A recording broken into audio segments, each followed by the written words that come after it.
Good morning, guys. Hello, my angels. We are in the car because we're at the one and only Barnes & Noble, and I'm with Dusty because Hello. oh hey, because we're doing a challenge today where we pick each other's next read, and it has to be a book that we have heard nothing about. So we're picking books based on purely vibes, because sometimes it's okay to judge a book by its cover, I think. And I'm excited. So I get to pick a book for her, and she's gonna pick a book for me, and she's doing the same video on her channel. So go watch her video if you want to see her read what I pick out for her.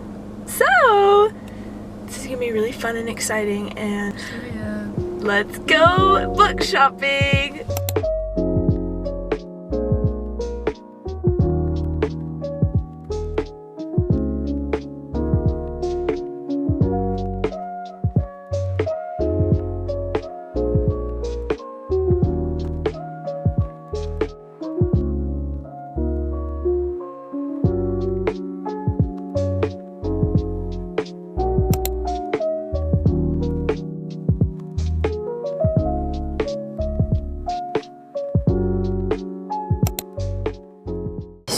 Guys, this is hard for me because I don't know what she likes. Like, I love her and I'm very close with her. We're roommates, but I don't. It's so hard to pick a read for her. Oh my gosh, I'm stressed. I've been wanting this book for so long. It's finally out in paperback. It's so cute. Look, it's a little cat. He's so cute with wings. Maybe I should get it for her. Probably not. Out two so far. They're YA books. YA romances. We love YA. And I'm gonna look up the reviews on Goodreads to see if they're actually worth it or if I should put them back. So the first one is Tweet Cute by Emma Lord. Has a 3.8 star rating. It's pretty good for YA. The next one is, I think this is so cute, and personally I think it's Dusty's vibe. Maybe she'll hate me for that. Bingsu for Two. Oh, okay, it has a 3.97 star rating, but there's only 972 ratings. So maybe it's worth it to take a chance.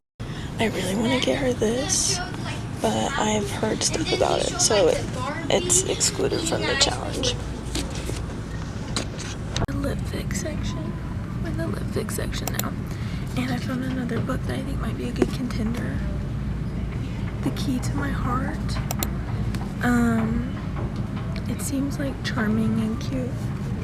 It does have 3.97 stars.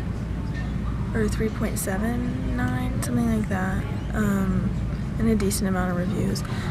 It looks like this one only has 900 reviews, but high ratings for those 900, so I just don't know.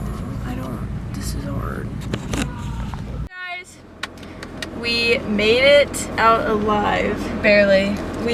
Lots of searching. I literally spent I'm not even joking, I think 20 minutes in one bookshelf, one singular shelf. I looked through every one of those books. As we decided and we picked, we were talking about why we picked what we picked, all the stuff, and I'm so scared that Dusty is going to hate what I picked for her. But because she picked something so different than what I did. I don't know. I don't know.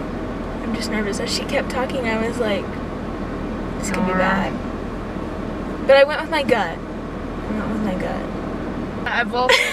So the book I picked for Dusty, if you watched my video, then you saw me go through all of this.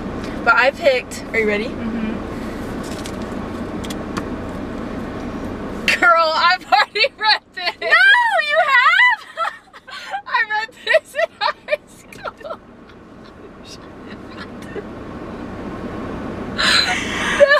So I guess That's right, bro. This is literally a book I was walking around and picked up randomly in high school. So like, now I have to go return it. I have to go through all that pain to return it. And I can't even pick the other 2 books I picked for you because you showed me. Serious. That's actually so funny.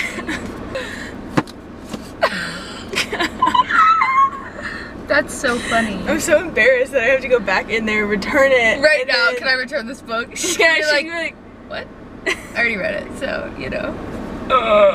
Freak, I didn't ask for a receipt, so hopefully you haven't read mine. Anyways. That's so horrible. Okay. Here's my choice. What am I? Oh!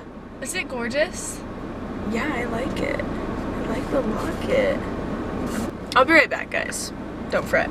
I'm excited about this though. This. Yeah, actually. Yeah, and I love the color purple. So. I hate the color. Well, I do. But I like the locket. Yeah, the locket's fire. And it's kind of giving. It's kind of giving Where the Crawdads Sing. I don't know vibes. why I was on this eerie vibe, but literally all 4 books I had picked out for you that I was gonna get We're very eerie and Yes. dark. Yeah. yeah. What are you But trying to do? I don't know, in my Chidi? brain, like literary fiction is like boring. So you need so I something need, that's like like- kind of eerie. Yeah. Try again. Doodles. Round 2!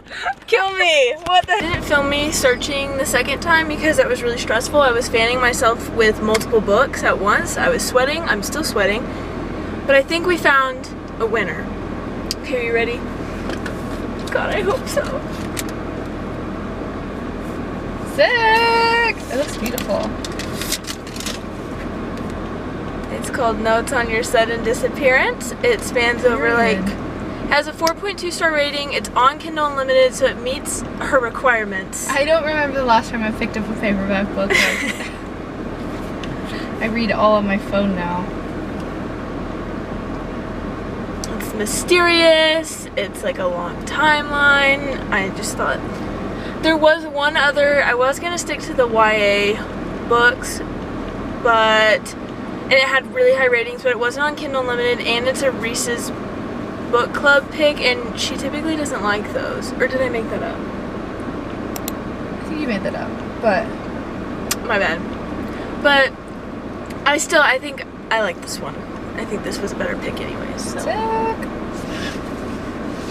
Perfect. Yay! Bye.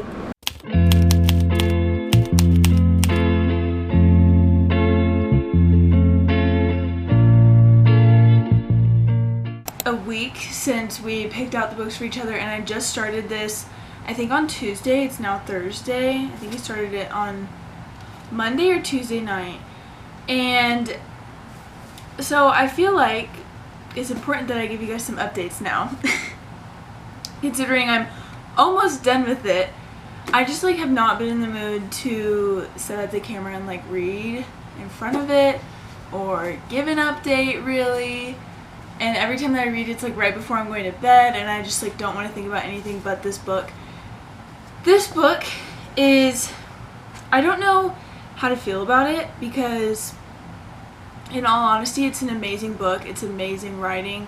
Just you getting to know the lives of these people involved in the main character's life. So this book is about our main character, Ansel Packer. He is a serial killer. I don't think he's considered a serial killer. He's a murderer who is now on death row, and you are experiencing basically the last 12 hours of his life and what he's going through. It really starts in his POV. I did not know we were going to get his POV based on the synopsis on the back, but it literally starts first chapter, it says 12 hours, and you're in his head. But it's not like his thoughts. It's written in I think it's second person. Let me just read the first paragraph for you. You are a fingerprint. When you open your eyes on the last day of your life, you see your own thumb. In the jaundiced prison lights, the lines on the pad of your thumb look like a dried out riverbed, like sand washed into the twirling patterns by water, once there and now gone. The nail is too long. You remember that old childhood myth, how after you die, your nails keep growing until they curl around your bones. So you're literally in Ansel's head, but it's not just being inside of his head, it's you are Ansel. So if that doesn't put you in a weird headspace, then I don't know what would. Yeah, it's told in third person, the other three characters that are involved in his life. There's Safi, who is the detective. There's his mother, Lavender, and Hazel, who is this twin sister of Ansel's wife. Writing and the storytelling is absolutely insane. I think it's so amazing. I understand why this book is rated so highly, but it is terribly graphic and it's dark. I definitely think this is the darkest thing I've ever read. Dark in a way that's eerie, that's gory, that's horrifying, that's real. Even though it's that terrifying, it literally takes a hold of you and you cannot look away. There is something that happened like 10 pages ago that actually blew my mind, and I'm so confused. And I'm so excited to get to the bottom of this and see how it all comes together, and if it doesn't all come together, I'm going to be upset.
Okay guys, so I have finished Notes on an Execution. What do you think I rated it? 3 stars.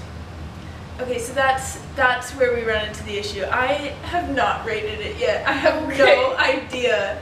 But I thought you were going to be like 2 stars, 1 star. That's the issue. 1 star. Yeah, the no. issue is I hated it. I was leaning towards 3 stars. Last night when I finished it, I wrote in my Goodreads that I have absolutely no idea how to feel. And I still feel that way, but I've gathered my thoughts a little bit more. This is definitely one of the, and I think I said this in an update, but I think this is definitely one of the darkest books I've ever read. And it's dark in a way that's like gory and like real almost. Like uncomfortable? Yeah, it's like uncomfy and eerie, and it just has like a dark tone to it. Yeah. But it's not like, I don't know, I mean like it is about a murderer who's on death row. So I think that one thing that I really appreciated about this was like, I think it got kind of slow at like the 60% mark, and then the last 10% and just like how it was all wrapped up was like so good. But it definitely kept my attention for a long time because you start with like 12 hours until he like is executed basically. And so then you're getting like the story of his life from 3 different POVs, but you also get like his inner monologue or whatever. Overarching theme of it is like exploring, can people be like both bad and good, and like do they deserve forgiveness and like redemption, and like to what extent? Yeah, explored so many different ideas and theories and like themes that I feel like are in everyday life, but it didn't like push you towards a single one.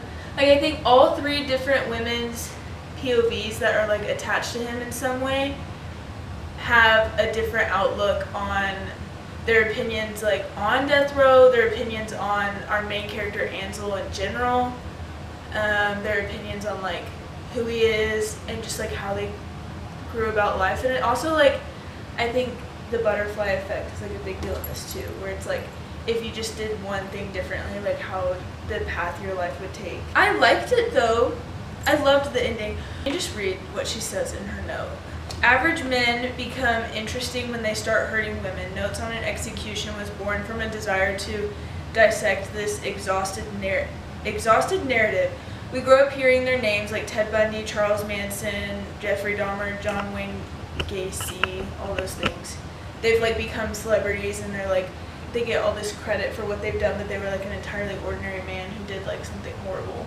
Right. And so like that's why I guess she wrote this, and I feel like you get to see that happening. You get to see like all these women struggle with how they feel about him. So are you happy you read it, or you're like, nah, I could have definitely gone without reading it? There were many moments where I was like, I could go my entire life without thinking like that. Like that was gross and uncomfortable. But I am like, I think every book is like one of those things where it's like, oh, I'm glad I read that. Except the X-Hex. I could go my entire life without reading that and ever. And what? Babel. Oh, yeah. So it wasn't one of those. It wasn't like... No, it was definitely not anything like that. It's like... So you enjoyed your time? Yes, I did. And it wanted to know what happened. Like, I had no idea what happened. Like, you know that he is, like, on death row for killing, like, these 3 different women. But, like, you're learning from 3 other women's POVs, like, the story of him, and then the story of their lives, too. And it's just, like, all these broken pieces that you're, like, just constantly waiting to get put together. And it's, like, it keeps your attention for sure. Because, like, you get an hour countdown in like every POV of him, but then like you go to another POV and it takes you. The format sounds very, very interesting. Yeah, like the setup is good. I just mean like how I feel like that's a unique. Oh yeah, for sure. I think like it does such a great job at like to make you think about, like, to use fiction to think about real life problems. But then also adding a little bit of that to keep it interesting. Yes, to keep it interesting for sure. And I think she does a really good job with that. She wrote Girl in Snow, and I know I've heard of that name, but I have no idea anything about that. And I felt like it was like wrong to rate it. Like, you know how people don't rate memoirs? Like, it felt like one of those feelings where it's like, I can't rate this. Like, it's not, I feel like that's not fair to rate it. But maybe after like pulling my thoughts together in this conversation, maybe it's more like a 4. Instead of a 3. I don't know if I don't know if it's interesting enough. Like, it was interesting enough for me, but I don't know if it's interesting enough for you to recommend to you to like keep your, I don't know. Good experiment. Yeah, a great experiment, a great time. I think like if I had more time to sit down and read, I could have gotten through it a lot faster, because I did get through like 25 to 50% of it in like one sitting. I feel like that's a common denominator in both of our books. Right from the very beginning, like it got us. Like, we were just so intrigued about what is going on, the storytelling, the vibe. Like, I just had to find out like what was happening, even though nothing major was happening. Yeah, like literally nothing major, but you just want to know. Yeah. There's something about seeing gore and reading gore that's like that hits like way different. Like, I'm perfectly fine with gore in shows and movies and everything, and then the second I read about it, it's like so much more intense. I'm like, ooh. I think your imagination is just like a lot more powerful than like, yeah, if you see it on the screen, you just take it as it is. Right. Yeah. Yeah. But that's also why I We can cry watch- in books. Like, it hits so much harder. It does. It My does. own brain. My brain's scary up there. Me doing crazy. Yeah, so great experience. Would do again. Would put different parameters on. Yeah. Like I would pick a book for you again and have you pick a book for me again, but it would Yeah. be different. I would just do the same thing. Really? Yeah. Yeah, I mean, okay. because I didn't try to pick out a gory No. book like that for you, you know? No, I know you didn't. But like, I would do it again because I liked the book I read personally. I did too. Even though I said I would never read it again or ever pick it out by myself, even if I did know. I like don't know if I would ever pick this out myself, but I feel like it's because I'm just recently getting into lit fic. Like I like literary fiction, but I'm like just barely Literary fiction- scraping the surface of it. I think for me it's one of those things where, I don't know, like it's, every time I read it, not every time, but like majority of the time I'm like, oh, that was good. Like Bright Young Woman, loved that. You know, and once I pick That's it up. lit fic? Yeah. I thought it was real.